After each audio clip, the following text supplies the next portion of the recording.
Who should pay the bill on a first date? Huh? It's the most argued question in modern dating. And here's the answer. Pay attention. Huh? It doesn't matter who pays, really. But it should be the man.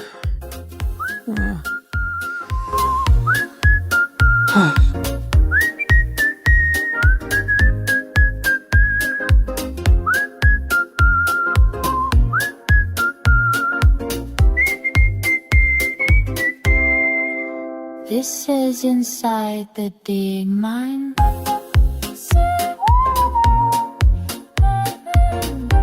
There's a specific moment, usually around 9 p.m., that kills romances more than bad breath or arguing about Donald Trump. Yeah, the check arrives. Huh? You hesitate? They hesitate. And just like that, the second date quietly dies. I am Dr. Axel Schumacher. I study dating the way other people study disease outbreaks, patterns, incentives, and failure points. Tonight, we are not talking about etiquette. We are using game theory to settle the bill debate once and for all.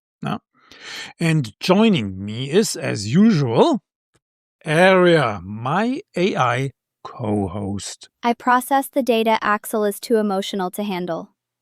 I also do not go on dinner dates. I only go on virtual dates. So, who should pay the bill? It feels like an ancient question, but it's not. Dinner dates are a very recent invention, so about a century old. So for most of human history, people didn't go out to date. Courtship happened at home. In the 19th century, for example, a suitor didn't take a woman out for dinner. He came to her house. So he sat in the parlor, her family, so father, mother, they were present. The environment was controlled, supervised, and crucially, free. Money rarely exchanged hands because romance happened in the private sphere. Then something radical happened.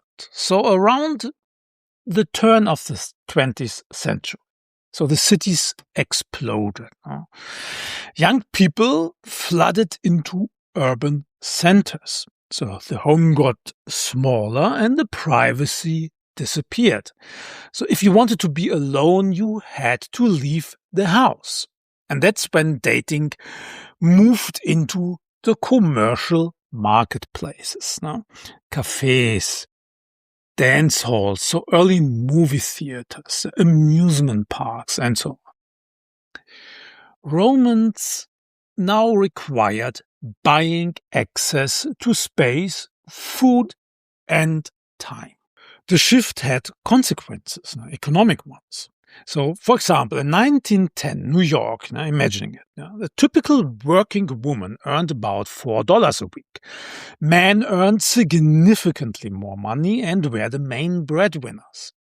So rent alone could consume half of their income.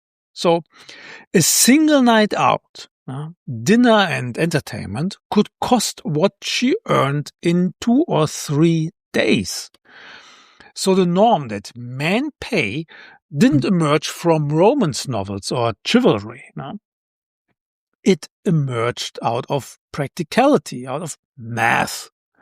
So without male payment, dating was simply inaccessible to most women. For decades, this became the default contract. So he paid, she put on her red lipstick, put on a nice dress, and showed up. Beautiful. Because the system worked logistically, it went largely unquestioned. And then came the 20th century. Women gained education, professional jobs, and financial independence. Suddenly, so paying your own way wasn't just possible, it was symbolic. This going Dutch became more than splitting a bill. But here's the problem. Cultural norms changed much faster than the underlying psychology. So we updated bank accounts. We didn't fully update, in the meantime, the signaling systems evolved to assess generosity, risk, and investment. And so that today we are left with a contradiction. So economically, we are equals. But psychologically, we are still running on older software. So this is actually a golden opportunity for women to figure out something fair, a chance to establish new norms, create equity. And yet, more often than not, I have seen it a million times, they screw it up spectacularly. And why? Because dating should be about ease and delight, romance. Instead, it frequently turns into a transactional minefield where one party feels exploited. It's sad and it's unnecessary. And here's where the logic breaks down. So he's supposed to pay? Yeah, fine, okay. But you are also expected to sleep with him whenever he wants? No? Of course not. That would be insane. Degrading. So women fought a whole sexual revolution about this. There were folk songs and everything. This is a textbook double standard. It is. You may not see it this way, but the moment you tell a man, you must compensate for my time, you're announcing that this relationship isn't equal. You're basically saying, my time is more valuable, so you should pay for it. What kind of foundation does that create? I'll tell you what kind. A terrible one. Now, let me tell you what truly matters to a man. Effort. That's it, effort. Shockingly simple. When a man feels like you're not making any effort to contribute, not even half-heartedly reach for your wallet, that he will immediately swat away. That's when you feel used. Any man who's truly confident will notice if a woman never even attempts to chip in, and he will feel taken advantage of. So it's not about the money, it's about the gesture. The gesture is everything. So if you are serious about this man, if you really want to date him, think about what you are willing to contribute. Treat him the way you would treat your best friend. And in most cases, he will decline anyway. He will do that performative hand wave like this. No, I have got this. This move men have been perfecting since the Bronze Age. But the effort alone means everything. That's where modern dating gets messy. There's no clear rule anymore. So some people say men should always pay, and others say whoever initiated should pay. And meanwhile, the data tells us something awkward. A majority of women still prefer men to pay on early dates. Depending on the country, around 30% of women react negatively if a man suggests splitting. Others react negatively if he doesn't. And some react negatively if he even hesitates for a second too long. So yes, if you're a man, you can feel screwed no matter what you do. Thank you very much. But here's what matters. Women don't prefer men to pay because they're greedy gold diggers. Well, okay, some are. Yeah. But in any case, they're responding to a signal. Paying the bill provides hard-to-fake information about kindness, generosity, and resource stability. You can say you are generous, yeah, but money forces honesty. This isn't moral, it's biological. So, when men are observed by women, and this is quite interesting, they actually give more, like to charity, to strangers, to groups. So we literally behave more generously when potential mates are watching. It's weird, but this is how we work. But, and this matters, generosity only works when it is clean. There are caveats, of course, because there are always caveats when human behavior and money intersects. So the nice guy, and I use the term with all its modern, slightly tweezy connotations, might try to buy favor, like purchasing affection the way you would purchase something from Amazon or expedited shipping, hoping generosity can compensate for whatever he suspects is lacking in his personality, which is usually his personality. And here's the thing, the nice guy never understand. And believe me, I spent years as a nice guy, so I can say this with authority and also deep personal embarrassment. Their mistake isn't generosity itself, but the desperate energy behind it. Now, this transactional hopefulness. The unspoken ledger where every dinner bought equals to 1 unit of affection owed, like you're collecting loyalty points that can eventually be redeemed for sex or romance, or at least a second date. Women can smell that from across the restaurant. It's like a sixth sense, possibly their most developed one. Yeah. What women respond to instead, what makes their eyes brighten and their guards lower, and their entire demeanor shift from polite endurance to actual interest, is the man who spends freely, not as negotiation, but as natural expression. Someone for whom resources are meant to be enjoyed rather than anxiously protected. It's about what the spending signals: confidence, abundance, a certain ease about the future that suggests he'll still be standing when the bill comes. That guy. Yeah. Be that guy. Yeah. Even if you have to fake it until the credit card statement arrives and you have a small crisis in your kitchen.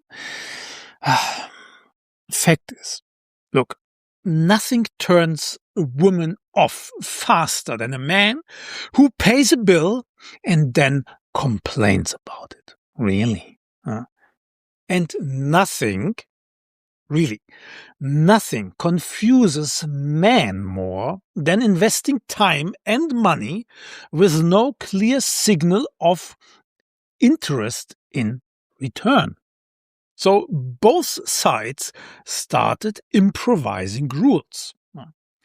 Some coaches insist the man should always pay. No exceptions. Other coaches insist man should always pay a part, at least in theory. And why not? Maybe men would be thrilled to escape the endless loop of meet for coffee and nothing more dates. Whatever advice is given, the result isn't clarity, it's confusion. So everyone is trying to follow rules that contradict each other. So, where does this leave us? Luckily, science comes to the rescue once again, and this time in the form of game theory. Who pays seems trained forward enough. It's the 21st century after all, so we are equals, we split, job done. But biological machinery operating beneath your conscious mind, those neural circuits that evolved on the African savanna and were designed for survival rather than splitting appetizers. So to understand this standoff, we don't need etiquette books, advice columns, we need game theory. We need to look at this not as a simple gesture of politeness, but as a strategic interaction where two brains are furiously calculating risk, reward, and future potential. So, let's model this interaction with two players. The proposer, usually though it's not always the man, and the responder, usually the woman. Both are trying to be rational, but their rationality gets tangled up in cultural expectations and biological wiring. So that goal isn't just to split a dinner bill, it's to signal quality and figure out if this thing between them actually works. In game theory, every player tries to maximize their utility. So think of it as their happiness score. No? For the man, utility means landing a second date, showing he has resources without getting taken advantage of and not looking cheap. For the woman, utility means finding out whether this guy is generous and willing to invest, avoiding getting stuck with the whole check and signaling that she's fair-minded and independent. So the central tension arises from information asymmetry. The man knows, of course, his own resource level and intent. The woman does not. So she must rely on what we call costly signals. So you're both caught in what game theorists call the prisoner's dilemma of manners. If you both scrutinize the bill like accountants, you might save a few bucks, yeah, granted, but you will absolutely kill the romance. You both lose. It's a lose-lose situation. And this is where game theory gets interesting, because it can actually point us towards a strategy where nobody loses. Let's simplify the strategic space into this matrix. We have basically three possible strategies. The traditional one, the man pays the bill. You have strategy B, the egalitarian one, you split. Or the third option, the free rider strategy, where the woman expects the payment without intent to chip in at all. So before we talk about who really pays, we need to talk about coordination. How humans synchronize behavior when they can't really communicate. And this is something that happens potentially on a date. Imagine you have to meet a stranger in Rome. No phone, no messages, no instructions. Where do you go? Most people independently choose the same answer. The Colosseum at noon. It works. People find each other. Game theorists call this a Schelling point. It's a default solution people converge on when no coordination is possible, simply because it feels obvious. And dating has Schelling points too. And one of the strongest is this: the man pays. Not because it's morally correct, but because it minimizes friction. It's the path of least resistance. Obviously, many men try to fight this. They think, oh, we should split, that's only fair. And potentially it is. But that instinct leads straight into what I call the rejection trap. Multiple studies show that a substantial fraction of women, depending on culture, often around a third, sometimes closer to a half, interpret a man asking to split on a first date as a very negative signal. And it has nothing to do with fairness. They see it as disinterest or inability to invest. So now do the math. By asking to split, a man might save 30 or 40 bucks, granted. But he also increases his probability of rejection by 30 to 50%. And that's a terrible trade. The money you lose by paying isn't really a loss. Now you have to see it a little bit differently. See it more as a tax. The cost of keeping your options open.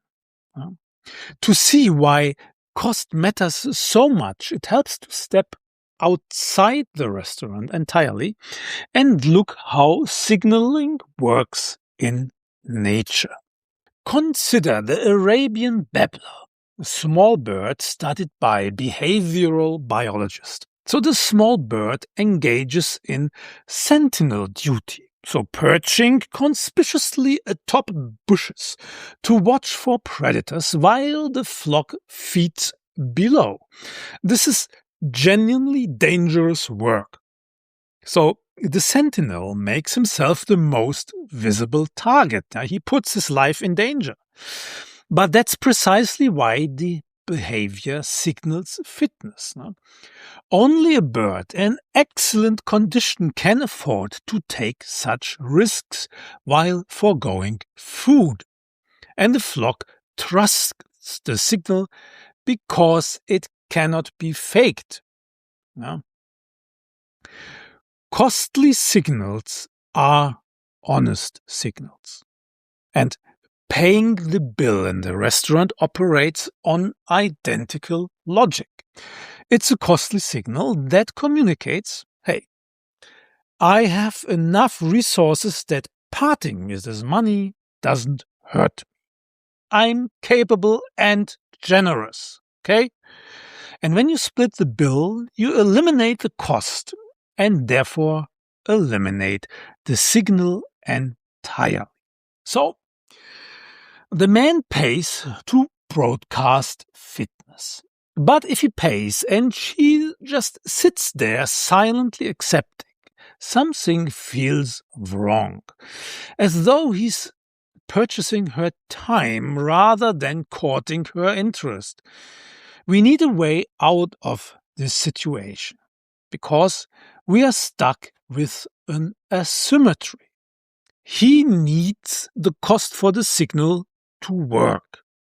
And she needs to avoid looking like she's selling her time, like she's a gold digger. This is exactly the kind of problem game theory was built to solve.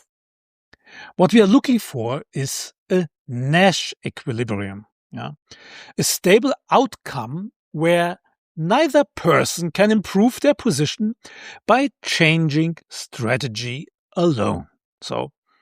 And on a first date, that equilibrium takes the form of a small cooperative ritual. I call it the double gesture. The equation looks something like this, almost trivial. But I will not bother you with the math. You can find that in the PDF down in the description. The script goes like this. So the waiter drops the check. So the guy immediately, confidently reaches for it. No hesitation, not looking at the total. This signals, hey, I'm generous and capable.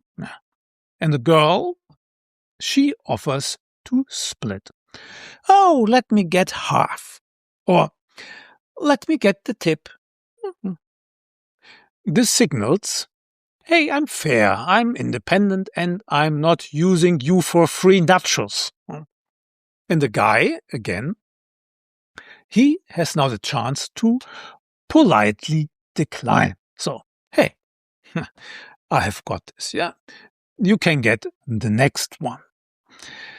This reconfirms the signal, but acknowledges her offer.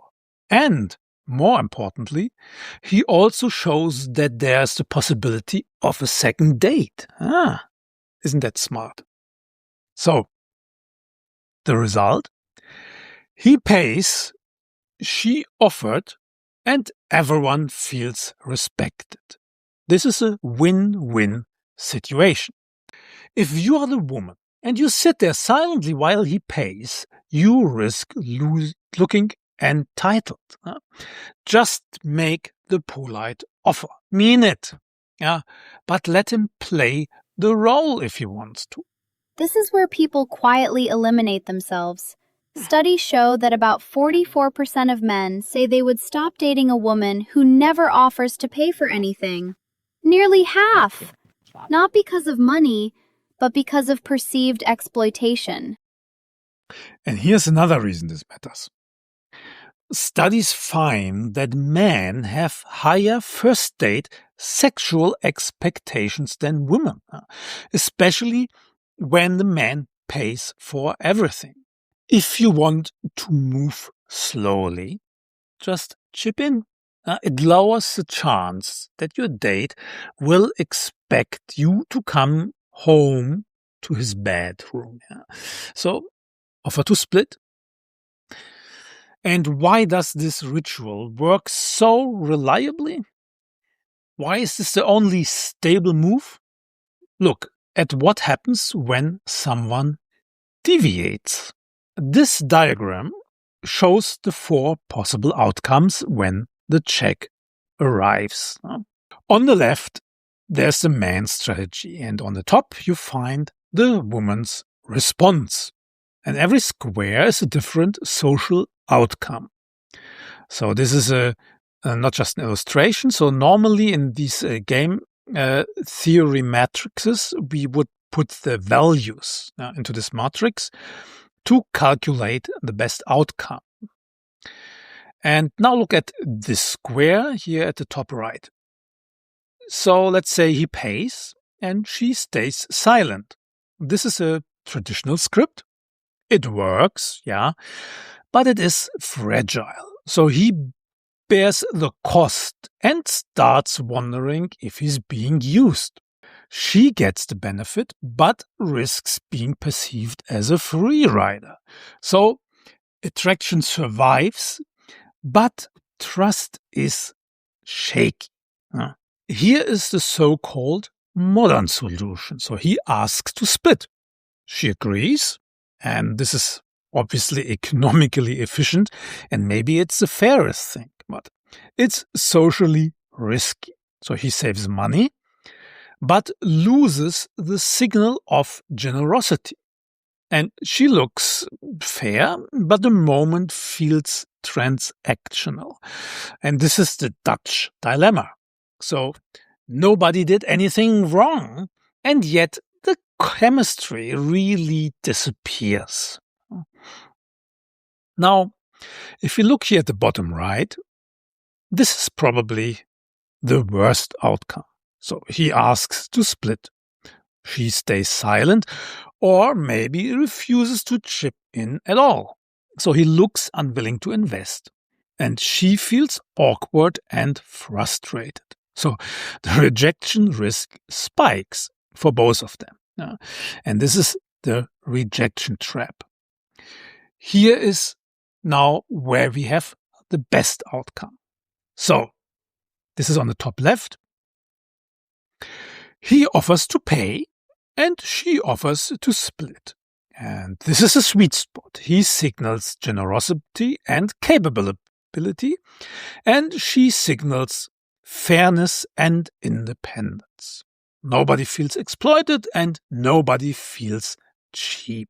In game theory terms, this is the Pareto optimal. No one can improve their outcome without making the other worse off. Now, the likelihood of a second date is highest. The double gesture works because it solves a coordination problem. Like he demonstrates the capacity to provide and she demonstrates reciprocity and restraint.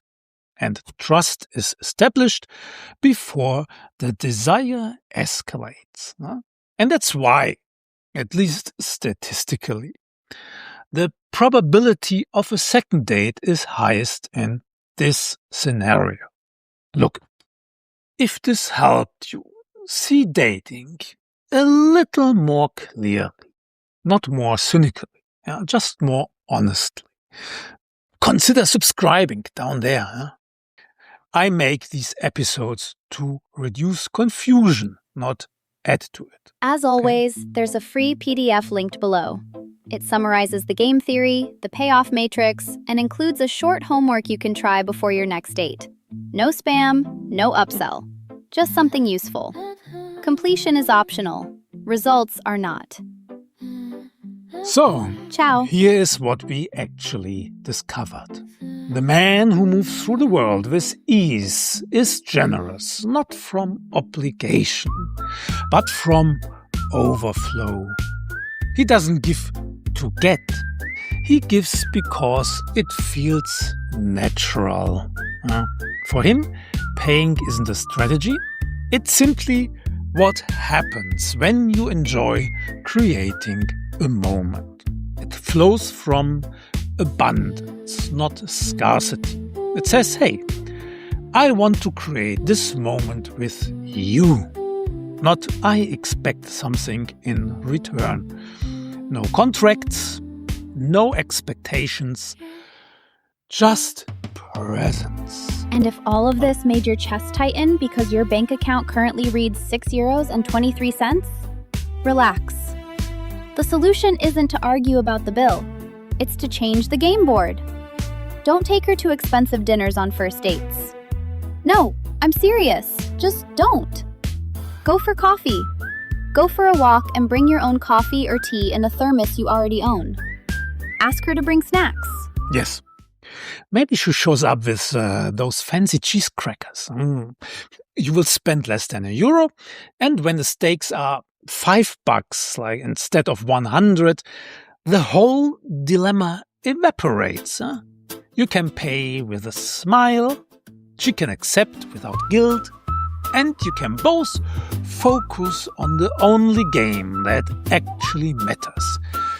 Figuring out if you actually like each other.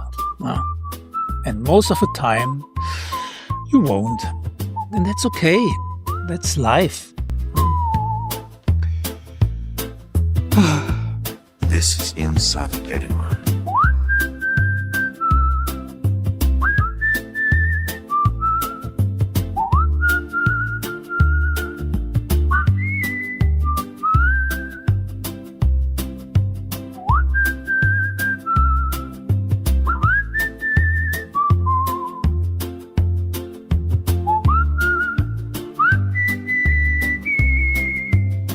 Hey, that's it. The podcast is over. You know now more than anyone else about the dinner bro. Close the app and go meet an actual human out there. They're stranger than theory, I know, but far more interesting.